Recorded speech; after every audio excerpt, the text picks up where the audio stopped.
quelqu'un auquel nous sommes tous très attachés et qui vient effectivement d'être distingué. C'est quelqu'un qui a commencé par être grec, puis ensuite elle a été corse, ensuite elle a habité Babel, elle a fait des expositions UCM dernièrement. C'est une femme remarquable et qui vient d'être élue à l'Académie française. Donc c'est la 5e femme, je crois, c'est la 5e femme qui va siéger à l'Académie avec Hélène Carrère-Doncos, Florence Delay, Assia Djebar, Daniel Salnave et Dominique Bonnat. Donc j'appelle la nouvelle académicienne Barbara Cassin.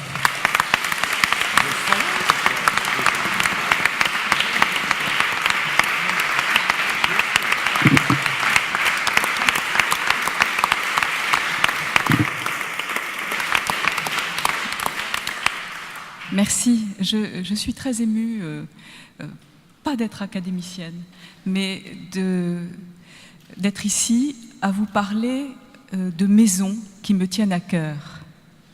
Et dans ce cadre, puisqu'il s'agissait dans le colloque de parler de maisons, Charlotte a ouvert cette soirée d'une phrase d'Anne Dufourmentel: « L'hospitalité est devenue une des entrées du purgatoire ». Moi, je vais la compléter d'une autre phrase d'Hannah Arendt.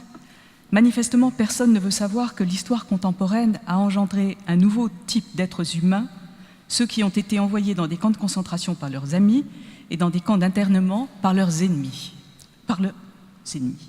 C'est pas du tout ça. Dans des camps de concentration par leurs ennemis, vous l'avez rectifié, et dans des camps d'internement par leurs amis. Bon. Cette phrase, jointe au nombre de morts en Méditerranée, fait qu'il me semble que nous devons faire quelque chose et que chacun doit faire quelque chose avec les moyens du bord.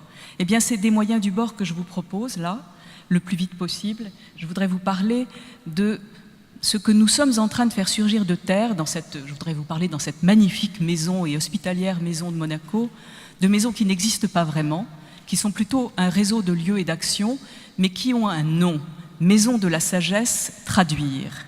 Maison de la sagesse parce que, au fond, elle renvoie à ce qui s'est passé à un moment donné de l'histoire, au IXe siècle à Bagdad, les Bayt al-Hikma, où se réunissaient tous les savants, toutes les langues, toutes les religions, toutes les sciences, où passaient les savoirs et s'accroissaient les savoirs les uns par les autres, et toutes les générations aussi, autour du calife Al-Mamoun. C'est là que se sont fabriquées, disons, nos langues et nos sciences. Et cela s'est fabriqué autour d'une pratique, celle de la traduction. Et si je rentre à l'Académie française aujourd'hui, c'est à cause d'elle, à cause de cette pratique de la langue et de l'entre-langue, du rapport entre les langues. Cette pratique de la traduction, pourquoi est-elle si importante? Parce que c'est à mes yeux le bon modèle pour les sciences humaines, un savoir-faire avec les différences. Dans ces maisons de la sagesse que nous voudrions faire sortir de terre aujourd'hui, au XXIe siècle, donc elles n'ont pas nécessairement des portes et des fenêtres, c'est un réseau de lieux et d'actions. Eh bien, centré autour des réfugiés, centré autour des migrants, centré autour de ceux qui n'ont pas de maison. Je voudrais vous décrire très brièvement 3 actions que nous menons, d'une part à Aubervilliers, d'autre part à Marseille et peut-être bien ailleurs. Donc, première action, l'accueil. Comment est-ce qu'on accueille quelqu'un qui débarque, un migrant? Eh bien, on lui demande de remplir des questionnaires, des questionnaires, des questionnaires. Et ces questionnaires, ils sont empreints de questions, quand on réfléchit bien, folles. Par exemple, on demande à une femme syrienne si elle est mariée, si elle est pacsée ou si elle est divorcée. On demande à quelqu'un qui arrive, par exemple un Sonenké qui arrive du Mali, on lui demande sa date de naissance. Il n'en a pas, il est né vert. Né vert. Bon, on lui demande son nom et son prénom. C'est pas tout à fait comme ça. Donc nous réfléchissons à ce qu'il y a sous les questions qu'on peut traduire, ce qu'il y a entre les mots. Quelle culture nous imposons, nous croyons universelle, etc. Donc j'appelle cette action glossaire de la bureaucratie française, allemande, tout ce que vous voudrez. Bon. C'est la première action, l'action d'accueil. La deuxième action, c'est l'action, je dirais, qui a trait à l'intégration. Et là, nous voulons faire bouger à la fois l'idée de banque et l'idée de musée. Nous proposons des banques culturelles, des banques musées. Autour d'un microcrédit, quelqu'un apporte un objet qui représente son parcours de vie, des objets migrateurs, et il les raconte. Et bon, ce serait trop long à expliquer, mais c'est ça que nous avons commencé à faire à Marseille.